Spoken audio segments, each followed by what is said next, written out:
오늘부터는 학개서, 스가랴서, 말라기, 성경의 뒷부분에 있는 선지서들이죠. 우리가 지금까지 다니엘서를 봤습니다.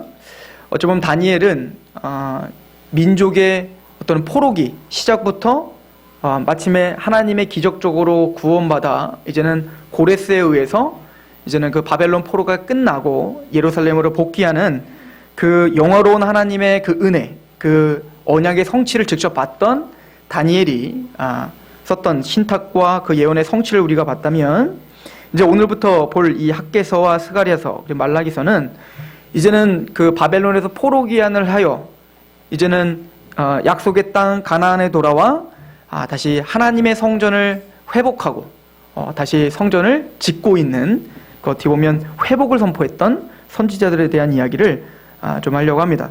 우리가 성경을 볼 때 좀 그 역사의 전체적인 줄거리를 좀 알고 보는 게 중요해요. 그래서 우리 잘 아는 것처럼 이스라엘 백성들이 출애굽을 해서 모세를 통하여 출애굽을 하여 광야에 40년 동안 살았던 이야기가 이제는 거기까지 이야기가 창세기, 출애굽기, 레위기, 민수기, 신명기잖아요. 그리고는 여호수아를 통해서 가나안 땅을 정복하는 이야기가 여호수아서고요. 그리고는 그 땅에 왕이 없어서 하나님이 왕이신데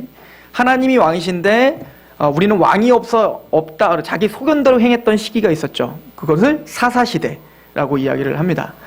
자, 그 사사시대가 끝나고 이 이스라엘 백성들은 저 다른 민족들처럼 우리도 왕을 주십시오. 왜냐하면 왕이 좋아 보이는 거예요. 절대 왕정을 갖고 있는 그 블레셋이랄지 어떤 아수르랄지 바벨론이랄지 막 이런 나라들은 너무 잘 사는 겁니다. 근데 우리는 왕도 없고 제도도 없고 뭔가 나그네 같고 뜨내기 같고, 그러니까 우리에게도 저런 세상의 어떤 원리대로 우리도 그렇게 좀 해주세요 라고 했을 때 사무엘을 통해서 사실은 그것을 거부했지만, 그래서 왕이 있으면 이런 것도 나쁘고 저런 것도 나쁘단다, 그래도 주십시오 막 우겨가지고 하나님이 왕을 주셨는데, 그 첫 번째 왕이 바로 사울이었고요. 그래서 그 사울을 폐위시키고 하나님은 하나님의 마음에 합당한, 그죠? 다윗 왕을 세우고 통일 왕국을 세웁니다. 그리고는 찬란했던 솔로몬의 왕국까지 인도하고, 그때 우리가 잘 아는 대로 솔로몬 성전이 세워지게 되죠.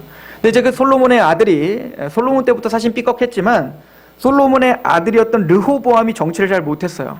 그래서 젊은 사람들의 말만 들었지 그 어떤 장로들의 말을 잘 듣지 않고 또 백성들의 그 마음을 헤아리지 못해서 사실 여로보암이 솔로몬 때부터 이렇게 반역을 꾀하고 있었다가 잠시 도망가 있다가 솔로몬이 죽자 바로 반역을 저질러서 우리가 잘 아는 대로 12지파 중에 10지파는 북이스라엘로, 그리고 2지파 남유다와 베냐민은 남유다. 그래서 그때부터는 이스라엘이라는 칭하지 않고 유다라고 칭하게 됐죠. 그래서 지금도 유태인이라고 말하지 않습니까? 그래서 남유다와 북이스라엘로 나눠지게 됐습니다. 그리고는 이제 열왕기 상하, 역대상하, 그래서 많은 왕들의 이야기가 진행되고 있었는데, 성경에 보면 그 왕들을, 수많은 왕들이 있는데 그 왕들을 이 사람은 선한 왕이냐, 이 사람은 악한 왕이냐의 기준이 있어요. 그럼 바로 다윗과 같냐 아니냐라고 하는 거죠. 그래서 사실 하나님은 다윗을 세워두시며 겸손했던 그 왕, 하나님을 경외했던 그 다윗 왕, 그죠? 그 왕을 기준으로 해서 하나님이 세우는 왕이 누군지를 우리에게 설명을 하는데, 대부분의 왕들은 다윗처럼 행한 게 아니라 그 악했던, 예루살렘이 아니라 자기들만의 성전을 따로 짓고 우상을 숭배했던 여로보암이랄지, 또 그 바알 숭배를 그의 아내였던 이세벨을 통해서 바알 숭배를 끌고 와서 종교 혼합주의를 만들었던 아합 왕이랄지, 그런 왕들의 길로 행하는 사람들이 대부분이었죠. 그래서 하나님의 율례도 모르고 하나님 말씀도 몰랐던, 그래서 사실은 하나님은 그런 이스라엘 백성들을 지금까지 건져주시고 구원시키고 인도하셨던 그 은혜를 베풀었던 이스라엘 백성들을 이제는 징계하기로 마음먹었습니다. 그래서 그 징계가 뭐였냐면 얘네들을 팔아버리는 겁니다. 어디로? 이방 백성으로. 그래서 바벨론 포로로 너희는 끌려갈 것이다. 왜 끌려가야 됩니까? 너희는 머리끝부터 발끝까지 성한 데가 없을 만큼 의도 터지고 또 의도 터졌는데, 하나님의 율례와 하나님의 말씀대로 살기를 그렇게 선지자들을 보내고 그렇게 많은 사람들을 통해서 보냈지만 끝까지 나를 배격하고 하나님에게 순복하지 못하는, 그래서 이사야서의 딱 시작이 뭐죠? 하늘이여 들으라, 땅이여 들으라. 저 나귀도 자기 주인을 알고 그런데 내 백성들은 자기 주인도 못 알아본다. 지금 그 패역함 때문에 내가 너희를 그 바벨론과 아수르를 채찍으로 사용하여 내가 너희를 칠 수밖에 없다라고 하는 것을 이사야를 통해서 설명을 했죠. 그런데도 불구하고 남유다와 북이스라엘은 전혀 회개치 않았다라고 하는 것입니다. 그래서 하나님은 그 이사야의 예언대로 북이스라엘은 아수르를 통해서 어떻게 했어요? 부셔버리고, 그리고 남유다는 바벨론에 의해서 부셔버렸습니다. 이 사건을 사실은 환상 속에서, 예언 속에서 봤던 이 예레미야, 이사야보다 좀 후대에 예언했던 그 예레미야도 똑같은 얘기를 했죠. 눈물을 흘리며 그렇게 하나님 앞에 패역한, 돌아오라고 해도 돌아오지 않는 그 하나님의 백성들을 향한 눈물을 흘렸지만, 나중에는 그 눈물을 흘리며 하나님의 말씀을 선포했던 그 예레미야조차 고난을 주고 그리고 핍박하고 조롱하더라. 그 거짓 선지자들의 말에만 들리는 거. 왜? 좋은 얘기하니까. 괜찮습니다. 우리에게 성전이 있습니다.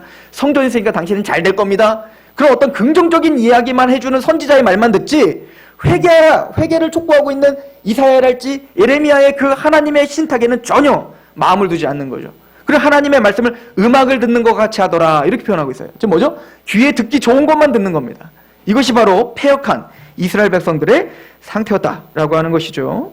그리고는 에스겔과 이제는 다니엘을 통해서 하나님이 선포를 하시는 거예요. 말씀을 주시는데, 그래서 이제는 정말로 이스라엘 백성들, 남유다가 바벨론에 의하여 70년간 포로 생활을 시작합니다. 그래서 그때 같이 끌려갔던 사람들이 에스겔, 그죠? 그 제사장 계열이었던 에스겔과, 그리고 다니엘과 같은, 또 다니엘 세 친구와 같은, 그렇게 뭔가 좀 유능하고 하나님의 말씀 앞에 서 있었던 그런 사람들이 가게 됩니다. 그래서 에스겔서는요, 어떤 내용을 이야기하냐면, 지금 에스겔서가 선포하는 가장 핵심은 뭐냐면, 에스겔서 1장은 뭐냐면 하나님의 영광, 그 하나님의 영광은 성전에 있지 않다를 선포하는 것입니다. 왜냐면 그 사람들은 어떻게 지금 착각하고 있었냐면, 에스겔이 선포할 당시에 이미 바벨론에 이미 포로로 끌려갔단 말입니다. 그리고 예루살렘에 남아있는 사람들이 아직 있을 거 아니에요. 근데 아직 포로로 첫 번째 끌려갔을 때 뭐는 남아있었냐면 예루살렘 보여지는 성전이 남아있었어요. 그러니까 그 이스라엘 백성들은 유다 사람들은 뭐라고 생각했냐면, 저 끌려가는 저놈들이 나쁜 놈이구나. 저놈들이 죄인이고 우리는 안 끌려갔으니 우리는 뭐다? 뭔가 죄가 없구나라고 착각한 겁니다. 그리고 그 당위성을 뭘로 했냐면, 우리에게 뭐가 있다 아직? 예루살렘 성전이 있다. 하나님이 구하시는 성전이 우리에게 있으니 우리는 안심이다 라고 이야기를 하는 겁니다. 그때 하나님이 뭐라고 합니까? 다 너희 그 성전이 끓는 가마솥같이 될 것이다. 그래서 너희가 그렇게 의지하고 있는 그 보여지는 성전, 그 성전에는 이미 하나님의 영광이 없다는 걸 선포하는 겁니다. 그래서 에스겔서 1장에 보면 무슨 바퀴가 있고 이렇게 생물들이 날아다니고 뭔가 역동적인 어떤 환상이 보이잖아요. 그게 뭐냐면 하나님의 영광이 이동하신다라는 걸 보여주는 거예요. 그러니까 이 보여지는 성전에 하나님의 영광이 있는 것이 아니라, 하나님의 영광은 그 영광이 그 성전에서 떠나 어디로 가냐면 그발 강가로 갑니다. 그발 강가는 뭐냐면 이스라엘 백성들 중에, 남유다 백성들 중에 바벨론으로 끌려간 그 포로기에 끌려간 그 사람들에게, 에스겔이 있었던 그곳을 하나님의 영광이 이동함을 보여주는 것입니다. 그리고 에스겔서 11장에 뭐라고 표현하냐면, 내가 잠깐 동안 그들의 성소가 되겠다라고 이야기하는 거예요. 그러니까 보여지는 어떤 건물이 성전이 아님을 선포하는 거예요. 그러니까 걔네들은, 이스라엘 백성들은요, 보여지는 성전을 의리의리하게 만들어 놓고 그것이 하나님이 그곳에 거하시고 하나님은 그곳에 영광이 있다라고 하는 어떤 부적처럼 생각했던 겁니다. 그죠? 그러나 하나님은 물론 그것을 통해서 하나님의 영광의 임재와 속죄와 기도를 들어주시는 그 메시지는 주는 거지만 그 건물 자체가 거룩한 건 아니란 말이에요. 근데 그들은 이미 그 우상 숭배처럼 그렇게 성전을 숭배하고 있었던 것입니다. 하나님은 그래서 에스겔을 통해서 내가 너희의 성소가 되겠다라고 선언하신 겁니다. 그러면 언제 그러면은 그 성소가 다시 회복되겠습니까? 그리고는 바벨론에 의해서 정말로 다 회파됐잖아요. 완전히 다 부서졌단 말입니다. 그런데 언제 그러면 그 하나님의 성전이 제대로 회복될 것입니까? 라고 에스겔을 비롯해서 다니엘도 그 얘기를 하는데, 에스겔은 특별히 그 성전이 완전하게 회복될 날이 어떤 날인지, 어떻게 회복될 건지를 우리에게 설명해 주고 있었습니다. 우리 에스겔서를 좀 보고 갑시다. 37장입니다. 에스겔서 37장.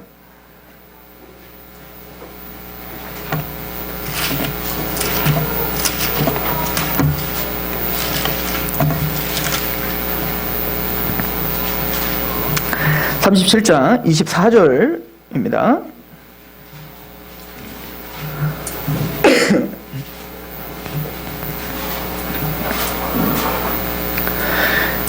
내 종 다윗이 그들의 왕이 되리니 그들 모두에게 한 목자가 있을 것이라. 그들이 내 규례를 준수하고 내 율례를 지켜 행하며 내가 내 종 야곱에게 준 땅 곧 그의 조상들이 거주하던 땅에 그들이 거주하되 그들과 그들의 자손손이 영원히 거기에 거주할 것이요 내 종 다윗이 영원히 그들의 왕이 되리라.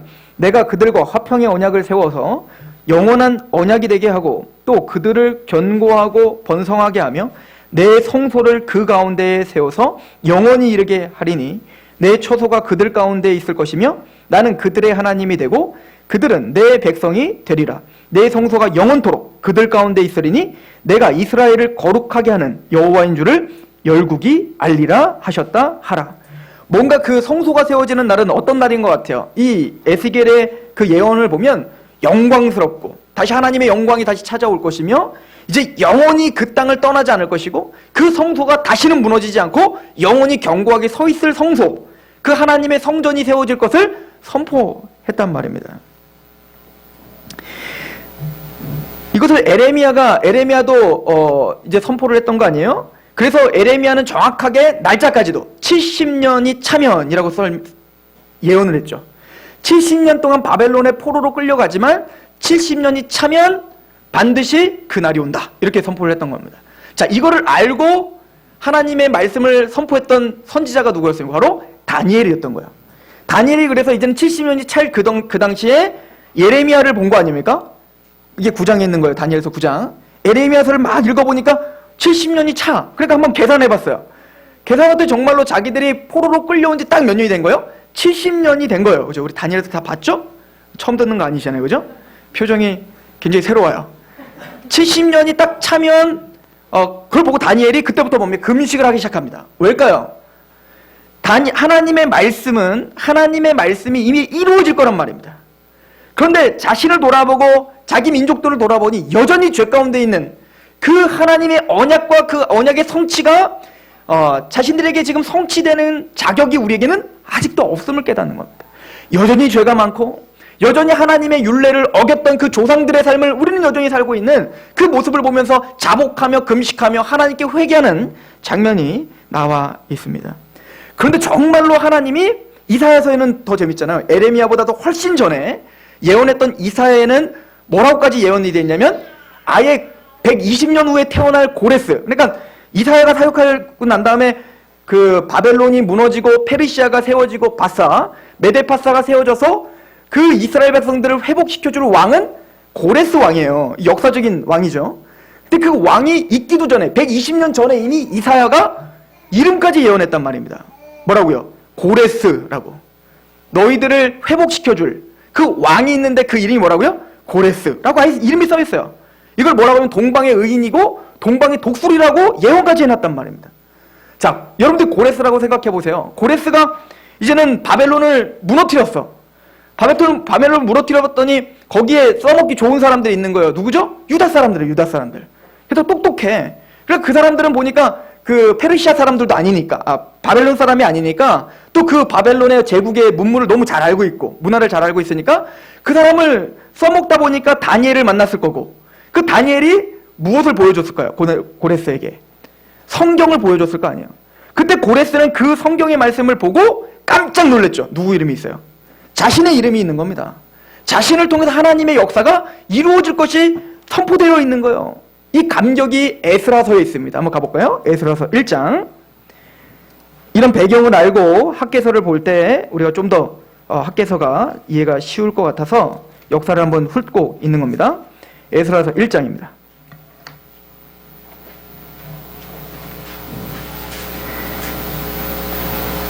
(1장 1절)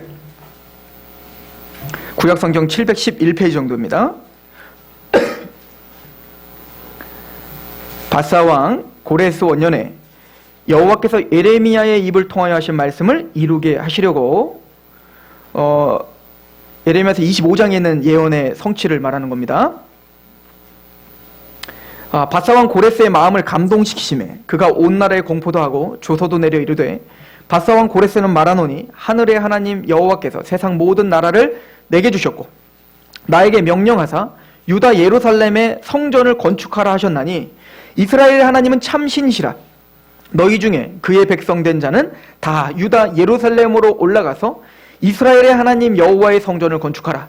그는 예루살렘에 계신 하나님이시라.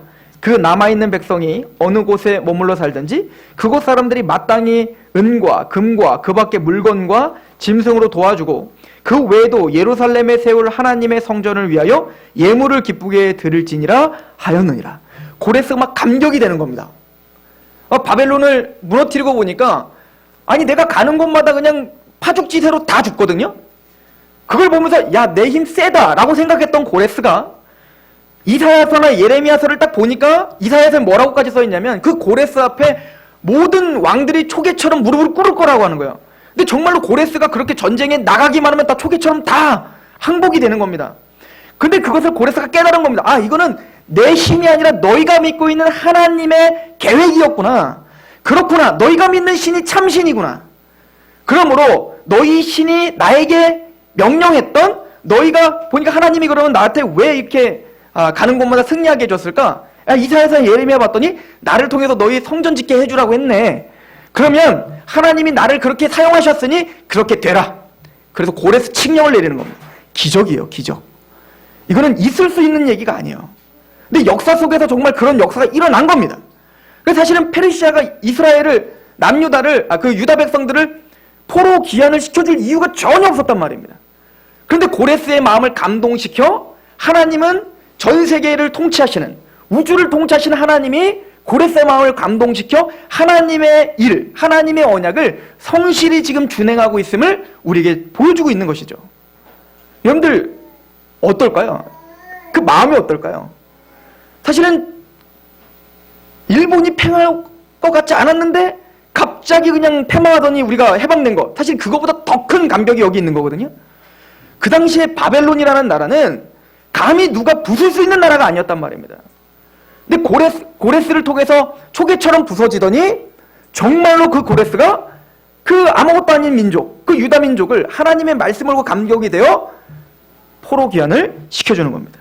그래서 1차, 2차, 3차 포로 귀환이 시작되는 거예요. 그래서 1차 포로 귀환은 바로 고레스 칙령이 있자마자 포로 귀환이 시작되는데, 스룹바벨이라고 하는 이 사람은 유다 지파예요. 그러니까 다윗의 혈통입니다. 그래서 스룹바벨을 총독으로 세워서, 왕은 아니지만 그 이스라엘 땅을 다스리는 총독으로 세워서 보내는 겁니다. 그죠? 그래서 제사장 여호수아를 같이 보내서 보내는 거예요. 그래서 1차 포로 귀환은 스룹바벨을 지도 아래에 1차 포로 귀환이 시작되는 겁니다. 그리고 스룹바벨에 의해서 뭐가 시작되냐면 터를 닦는 거야. 이제 성전을 쌓아야 되잖아요. 성전을 쌓고 터를 쌓고 이제 막 시작하는 장면이 스룹바벨을 통해서 시작되는 겁니다. 자, 그리고 2차 포로 귀환은 이제 후에 에스라를 통해서 귀환이 되는 겁니다. 그리고 3차 포로 귀환은 느헤미야를 통해서 귀환이 되는 거예요. 그러니까 우리가 이 학계를 보면서 어떤 성경을 봐야 될지 이제 이해가 되겠죠? 에스라서와 느헤미야서를 같이 보면서 이렇게 보면 되는 거예요. 자, 그런데 문제가 생겼어요. 이스라엘 백성들이 고레스의 칙령을 받고 얼마나 기뻐요. 자, 이 사람들은 뭐를 갖고 있었죠? 에스겔의 예언을 알고 있었을 거 아닙니까? 에레미야와 이사야의 예언을 알고 있었을 거 아닙니까? 에스겔의 예언, 우리가 에스겔서도 예전에 강의를 했었는데 에스겔서의 예언을 보시면 성전이 세워지면 어떤 일이 벌어진대요? 그 성전 안에 물이 가득하잖아요. 그죠? 하나님의 영광의 물이 가득하더니 그 물이 밖으로 넘쳐. 밖으로 넘쳐서 어떻게 하냐면 동쪽으로 흐른다는 거 아닙니까? 성전, 예루살렘 성전이 동쪽으로 흐르면 동쪽에 뭐가 있냐면 사해가 있어요. 죽어있는 바다가 있는데 그 물이 밖으로 넘치니 처음에는 발목이요, 그 다음에는 무릎이요, 그 다음에 허리요, 그 다음에는 능히 건널 수 없는 강이 펼쳐지는 겁니다. 근데 그 강물이 닿는 곳마다 그 옆에 나무들이 막 자라기 시작해요. 근데 그 나무는 봤더니 치유의 열매입니다. 그 잎을 냈더니 다 치유되고, 그리고 사해, 죽어있는 바다에 그 바닷물이, 그 성전에 흘러가는 물이 콸콸콸콸 들어가니 어떻게 되죠? 죽어있던 물고기들이 살아나고 회복하는 역사가 일어나는 거예요. 얼마나 역동적이에요. 에스겔이 본 환상은 그거였습니다. 성전이 회복하는 날 어떤 일이 벌어지는 겁니까? 그게 역동적으로 성전 안에 하나님의 영광이 가득 찰 뿐만 아니라 그 성전을 통하여 하나님의 생명력이 밖으로 확장하여, 이제는 아까 에스겔서도 37장도 봤더니 한 목자가 세워지고, 그 목자는 누구예요? 다윗과 같은 목자가 세워지고 왕이 세워진다는 얘기인 거예요. 다윗과 같은 왕이 세워지고, 그리고는 모든 열국들이 이제는 하나님의 영광을 보고, 그리고는 그 성전에는 하나님의 영광이 떠나지 않고 하나님이 성소가 되시며 그 놀라운 회복이 있을 거다, 이렇게 이제 예언이 했다는 거예요. 근데 문제가 생겼습니다. 털을 딱 닦고 이제 그거를 감동하며 그렇게 털을 닦았더니 두 부류로 딱 나눠져요. 이게 에스라서에 있습니다. 한번 가볼까요? 에스라서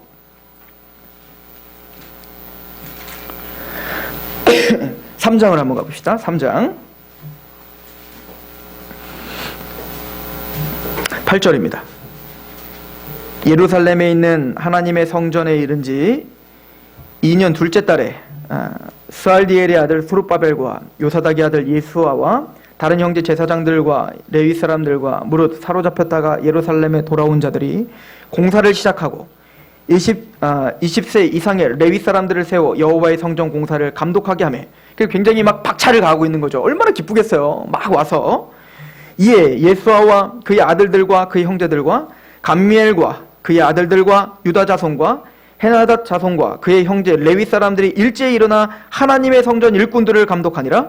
건축자가 여호와의 성전 기초를 놓을 때 제사장들은 예복을 입고 나팔을 들고 아삽 자손 레위 사람들은 제금을 들고 서서 이스라엘 왕 다윗의 규례대로 여호와를 찬송하되 막 감동적인 예배를 드리고 그죠? 성전 봉헌식을 하는 거죠. 자, 11절에 찬양으로 화답하며 여호와께 감사하여 이르되 주는 지극히 선하심으로 그의 인자하심이 이스라엘에게 영원하시도다 하니, 모든 백성이 여호와의 성전 기초가 놓임을 보고 여호와를 찬송하며 큰 소리로 즐거이 부르는데, 막 기쁜 것만 아니라 갑자기 한 곳을 막 대성통곡을 하고 막 울기 시작하는 겁니다. 뭘까요? 우리 12절 같이 한번 읽어봅시다. 시작. 제사장들과 레위 사람들과 나이 많은 족장들은 첫 성전을 보았으므로 이제 이 성전의 기초가 놓임을 보고 대성통곡하였으나 여러 사람은 기쁨으로 크게 함성을 지르니 백성이 크게 외치는 소리가 멀리 들리므로 즐거이 부르는 소리와 통곡하는 소리를 백성들이 분간하지 못하였더라. 그러니까 막 한쪽에는 막 엉엉 울고, 이 우는 게 좋아서 우는 게 아니에요. 지금 뭔가 막 실망을 해서 막 가슴을 찢으며 대성통곡하는 거야. 이걸 바란 게 아니야, 이렇게. 한쪽에서는 막 너무 신나가지고, 근데 이 한쪽에서 너무 신나게 하는 사람은 젊은 사람들, 그냥 포로로만 살다가 성전이라는 걸 보지 못했던 사람들. 그 사람들은 성전이 세워진 것 자체만으로도 와, 이게 성전이구나 했지만, 나이 드신 분들은 뭐예요? 이미 70년 이상 사신 분들은 뭘 봤어요? 영광스러운 솔로몬 성전을 봤단 말입니다. 그곳에는 정말 하나님의 영광이 가득했고요. 그리고 보세요. 특별히 그 성전의 가장 중요한 게 뭘까요? 성소죠. 성소 중에 지성소에는 뭐가 있습니까? 하나님의 법궤가 있죠. 근데 아마 스룹바벨 성전에는 법궤가 없었을 것입니다. 어떻게 하냐면 아마 바벨론에 의해서 다 파괴가 될 때 그 법궤도 아마 파괴가 되거나 손실된 거예요. 그 뒤로는 찾지를 못했어요. 그럼 어떻게 하냐면 로마 AD 70년에 다시 이제 그 스룹바벨 성전이 헤롯에 의해서 재건축되고, 그리고 화려한 성전이 이제 로마에서 AD 70년에 완전히 회파됐을 때, 그때 보고에 보면, 로마의 기록에 보면 예루살렘의 회파에서 가져온 물건들이 쫙 나열되어 있는데 법궤는 없어요. 그 얘기는 뭐냐면 이미 법궤는 사라진 지 오래입니다. 생각해 보십시오. 법궤가 없다는 얘기는 법궤 뚜껑이 뭐죠? 시은좌, 속죄소란 말입니다. 그래서 1년에 한 차례 온 이스라엘이 율법대로 하나님께 제사를 드리려면 1년에 한 차례 대속죄일이 있단 말입니다. 그 대속죄일 날은 대제사장이 특별하게 뭡니까? 모든 이스라엘 백성들의 속죄를 위해서 어떻게 해야 돼요? 1년에 한 차례 지성소에 들어가서 그 속죄소 위에 피를 뿌리며 제사를 드려야 되는데 그것 자체를 할 수가 없는 겁니다. 그러니까 겉으로는 성전이 세워졌는데 실제적인 어떤 그 솔로몬의 영광도 없을 뿐만 아니라 또 하나님이 약속한 것처럼 막 영광스럽고 막 거기 역동적인 막 여기서 영광이 가득하여 막 출애굽기 막 한 다음에 광야에서는 어땠어요? 그 지성소에서부터 막 연기가 나와서 쉐카이나 영광이 막 온 그 광야를 꽉 뒤덮은 다음에 전갈해도 받지 않았죠? 뱀의 해도 받지 않았죠? 옷이 떨어지지 않죠? 신이 떨어지지 않죠? 그런 실제적인 어떤 역사들이 막 있었단 말입니다. 그런데 그런 영광도 없고 법궤도 없고, 게다가 솔로몬 성전이 얼마나 화려하게 해줬어요. 그런데 지금 스룹바벨 성전 털을 닦은 걸 보니까 보안이 딱 보니 너무 적어. 그러니까 그 이전의 영광을 본 사람들은 대성통곡을 하기 시작하는 겁니다. 근데 젊은 사람들은 그래도 으쌰으쌰 하는 거죠. 그래도 이거라도 어디야? 이게 성전 아니야? 그러면서 막 너무 기뻐하고 있는 거예요. 그렇게 해서 어쨌든 성전을 짓기 시작했습니다. 그런데 사마리아 사람들이 적극적인 방해를 하기 시작합니다. 나중에 에스라서를 한번 읽어보시면 원래 사마리아 사람, 북이스라엘 사람들, 아수르에 의해서 패망하여 혈통이 혼혈이 된 사람들. 그러니까 남유다는 이제는 우리 민족으로 보지 않는 거예요.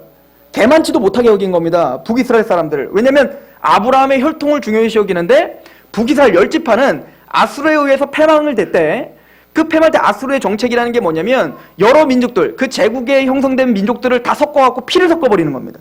그러니까 민족 정신을 말살시키는 거죠. 그러니까 나는 유대인, 나는 이스라엘인이라고 하는 생각을 완전히 부셔버리고 그냥 나는 아수르 제국, 이것만 남게 하는 겁니다. 그러니까 남유다가 보기에 북이스라엘 10지파는 뭡니까? 아브라함 자손이 아닌 거예요. 그래서 개만치도 못하게 여긴 겁니다. 이게 어디까지 오는 거죠? 예수님 시대에 사마리아 사람들 그렇게 괄시하던 것이 바로 그 역사 속에서 일어나는 거 아닙니까?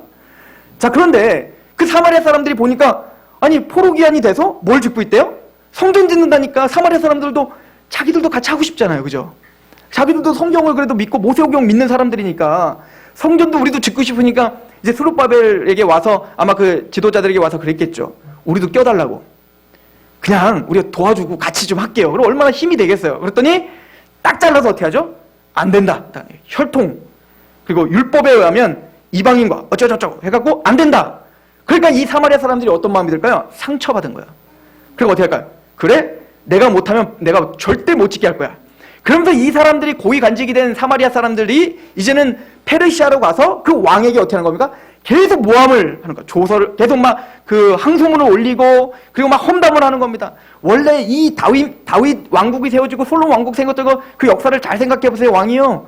이 민족들은 원래 나쁜 놈들입니다. 그래서 만약에 성전 세워지고 예루살렘 그 성을 세우면 반드시 반역을 저지릅니다. 그랬더니 또 왕이 들어보니까 그런 것도 같아. 고레스가 이제 죽었어요. 그 다음 세대의 왕이 뭐 그런 것도 같아. 굳이 우리 돈을 들여가면서 왜 내가 성전을 세워줘서 왜 그렇게 해야 돼? 그렇게 해갖고 이제는 그 성전이 재건이 이제는 15년 동안 중단이 됩니다. 그 상황 속에서 학개가 선포하는 거예요. 어떤 배경인지 아시겠죠? 자, 학개 들어가 보겠습니다.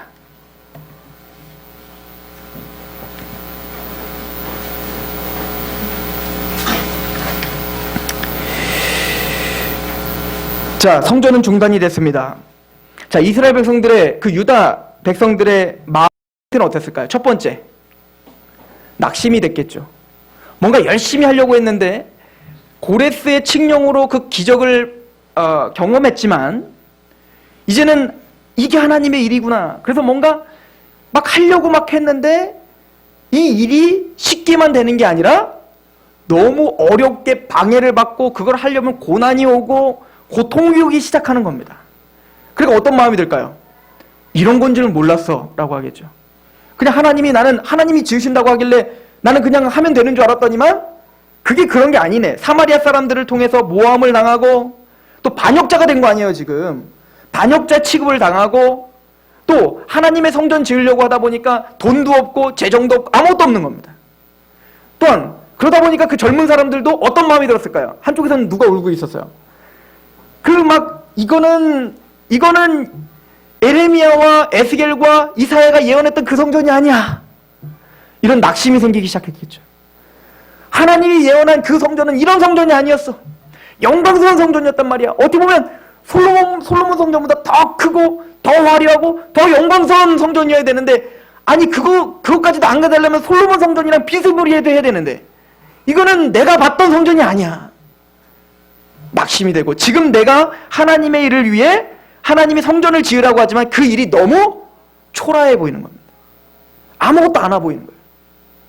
내가 성경에서 봤던 또 내가 예전에 경험했던 그 하나님의 역사에 비하면 지금 내가 하고 있는 그 역사는 정말 너무 초라해서 그냥 눈물이 날 정도로 초라해 보이는, 게다가 초라해도 뭔가 왕이라도 막 도와주고 뭐 상황이라도 좋으면 그냥 시키시키 하면 될 텐데 방해도 있고 고난도 있고 안 그래도 이거는 하나님 역사가 아닌 것 같은데 막 그런 좀 의구심이 생겼는데 방해가 딱 오니까 제가 아예 다 손 놓고 이제는 성전 짓는 것을 무관심하고 있기 시작한 겁니다. 자, 우리는 이 학개서의 말씀과 또 이 가르침을 통해서 우리가 적용하기 이전에 먼저 성전에 대한 이야기를 좀 먼저 해야 되겠어요. 하나님은 이런 상황을 일부러 디자인하신 것입니다.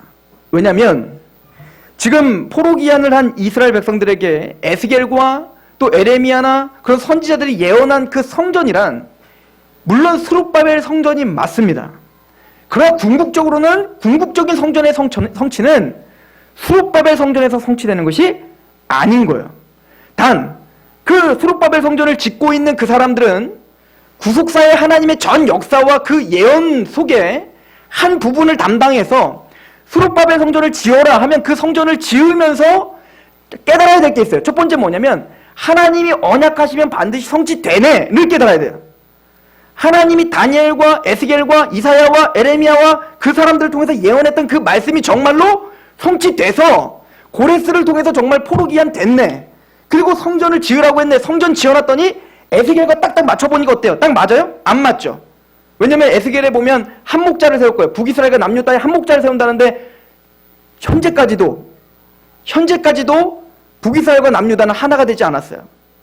그리고 왕이 그 뒤로 세워진 적이 없어. 딱 한 번 이제 그 안티오쿠 사세를 통해서 나중에 이제 핍박을 당할 때 나중에 우리가 잘 아는 뭐 마카베오 전쟁이 일어났을 때 그때 잠깐 한번 왕이 세워지지 그 다음에는 왕이 세워진 적이 없어요. 헤롯 있잖아요.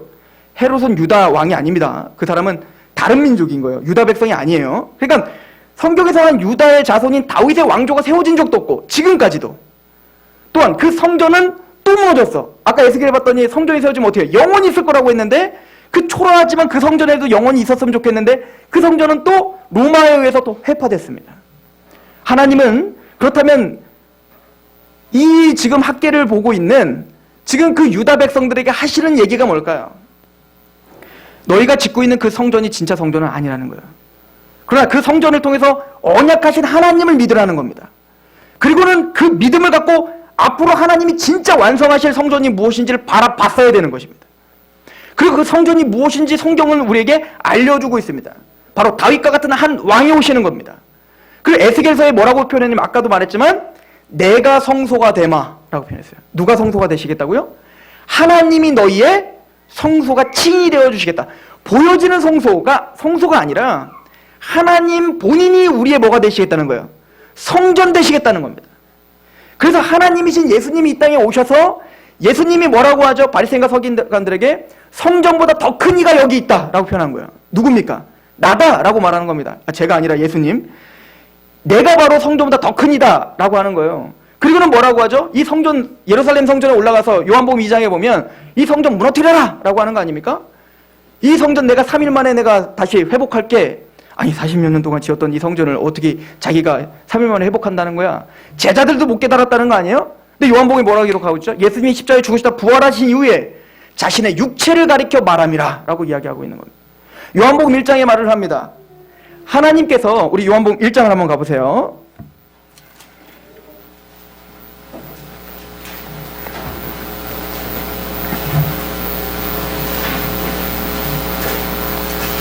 (1장) 14절입니다. 같이 한번 읽어볼까요? 요한복음 1장 14절 시작. 말씀이 육신이 되어 우리 가운데 거하심에 우리가 그의 영광을 보니 아버지의 독생자의 영광이요 은혜가 진리가 충만하니라. 말씀이 육신이 되어 우리 가운데 거하심에, 말씀 되시는 예수님이, 그 언약의 완성되시는 예수님께서 정말로 그 언약대로 말씀이 육신이 되어 우리 가운데 오셨어요. 그게 성육신을 입으신 예수님이신데 뭐라고 표현되어 있죠? 우리 가운데 거하심에 할 때 그 거하시다는 말은 스케노라는 단어예요. 이거는 천막을 치다, 장막을 치다라는, 즉 뭐냐면 요한은 직역을 해버리면 예수님이 이 땅에 오신 것 자체가 우리에게 뭘 하러 오신 거예요? 예수님이 이 땅에 오신 것 자체가 뭐예요? 장막을 치러 오신 거예요. 즉 뭡니까? 성막을 치러 오신 거예요. 성소가 되신다는 얘기인 겁니다. 예수님이 성소라는 거예요. 예수님이 성전이시라는 겁니다. 그리고는 궁극적인 성전이 언제 회복이 됩니까? 예수님의 십자가, 성육신과 십자가 부활과 그 모든 것이 성전의 절정이지만 궁극적인 완성은 계시록이 나와요. 우리 계시록 가봅시다. 계시록 22장, 21장.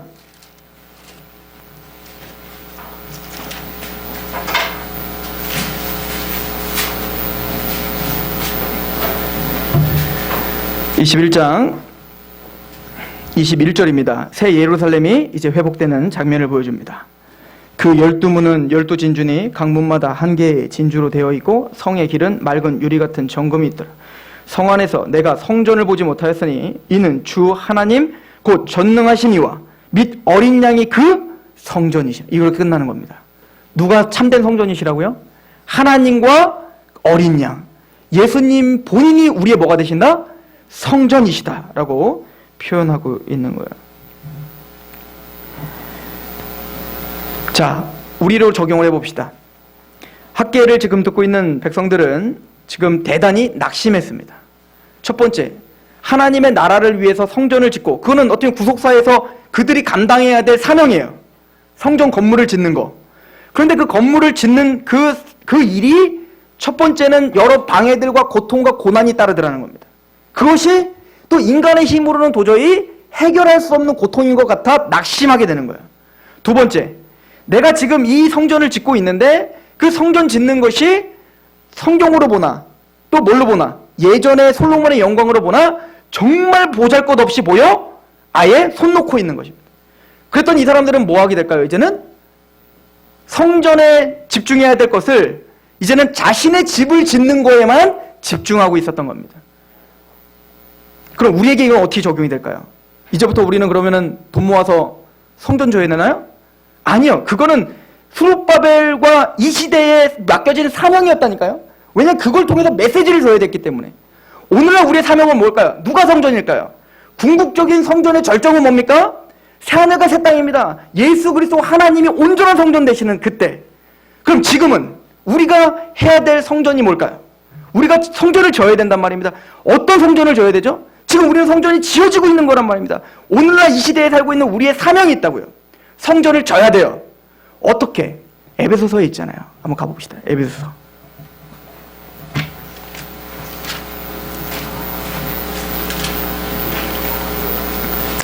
(2장입니다) 에베소서 2장.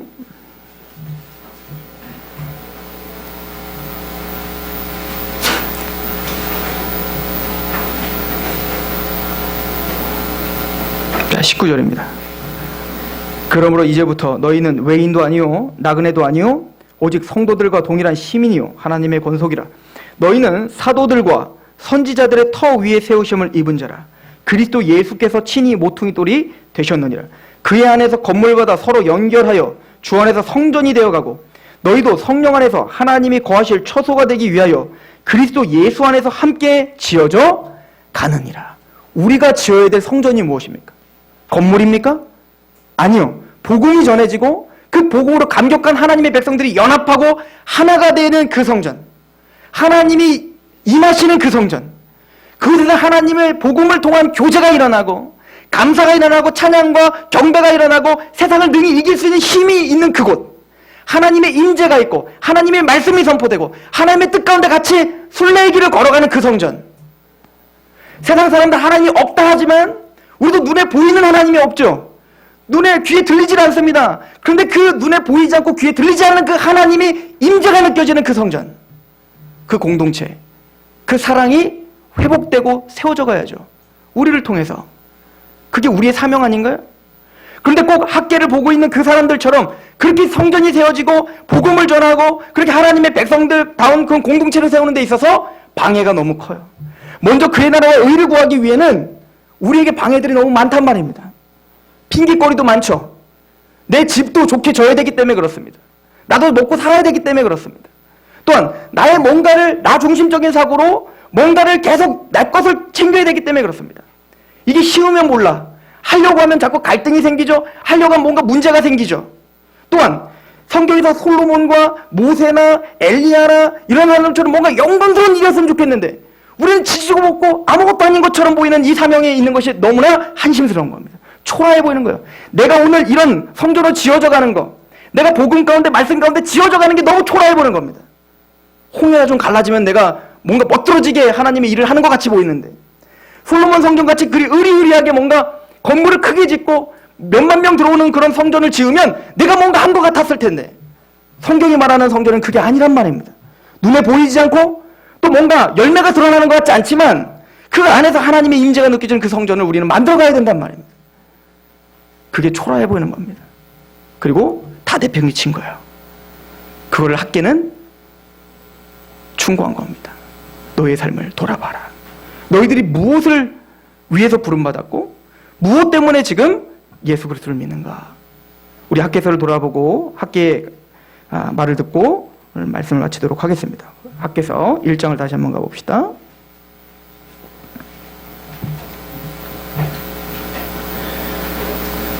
1장 2절에 만군의 여호와 이같이 말하여 이르노라. 이 백성이 말하기를 여호와의 전을 건축할 시기가 이르지 아니하였다 하느니라. 이미 하나님의 명령은 떨어졌지만 여러 가지 상황과 초라해 보는 것 때문에 스스로 핑계를 대는 거죠. 아직은 이런 거 건축할 시기가 아닌가 봐.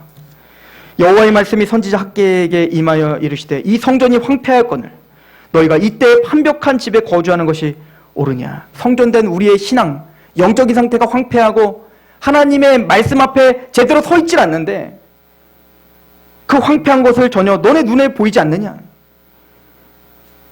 그러므로 이제 만군의 여호와가 이같이 말하노니 너희는 너희의 행위를 살필지니라. 너희가 많이 뿌릴지라도 수확이 적으며 먹을지라도 배부르지 못하며 마실지라도 흡족하지 못하며 입어도 따뜻하지 못하며 일꾼이 삭슬을 받아도 그것을 구멍 뚫린 전대에 넣음이 되느니라. 너희들이 그 하나님이 우리에게 말한 먼저 그의 나라와 의를 구하지 않고 그 우리가 성전으로 지어져 가는 거, 하나님의 영적인 세계로 성장하는 거, 이것을 바라보지 않고 세상적인 배부름과 평안과 기쁨만 추구해봐라. 너에게 만족함이 없을 것이다. 우리의 행위를 살필지니라. 학계와 스가랴를 통해서 저와 여러분들이 진지하게 우리의 삶을 고찰하고 또 하나님 앞에 우리가 우선순위가 바로 되어 있는가, 또 하나님 우리에게 맡겨주신 그 사명이 초라해 보여서 또 방해가 너무 커서 우리는 그것조차 무관심하게 바라보고 있지는 않은가. 우리 스스로 점검하는 시간이길, 또 하나님의 이름을 학계를 통해서 다시 회복하여 성전이 지어지듯 우리 안에는 진짜 성전이 지어지는 그런 사명이 완수되길 축원합니다. 기도하겠습니다. 하나님 아버지, 너무나 감사합니다. 너희가 하나님의 성전인 것과 하나님의 성령이 너희 안에 거하신 거 알지 못하느뇨? 라고 말씀하신 것처럼 우리가 성전입니다. 하나님, 이 시대에 우리에게 요구하시는 사명은 예수 그리스도의 복음, 그 말씀 위에 굳건히 세워지는 우리 안에 성전을 세우기를 원하십니다. 나의 성전이 거룩하니 너희도 거룩하라 하신 말씀처럼 그렇게 우리는 예수님을 닮아가기를 몸부림치며 또 하나님이 원하시는 서로 연합하여 성전으로 지어져 가는 그 사명을 잊지 않게 하시옵소서. 하나님이여, 먼저 그의 나라와 의를 구하는 그 모든 하나님의 성도들에게 모든 필요를 채워 주시옵소서. 그렇게 역사하실 학계와 스가랴서를 우리가 묵상하는 동안에 성령님 조명하게 하시고 우리의 신앙을 다시 한번 회복하며 그렇게 힘있게 우리에게 맡겨진 그 사명을 감당하는 그런 놀라운 일이 있게 하여 주옵소서. 예수님의 이름으로 감사하며 기도합니다. 아멘.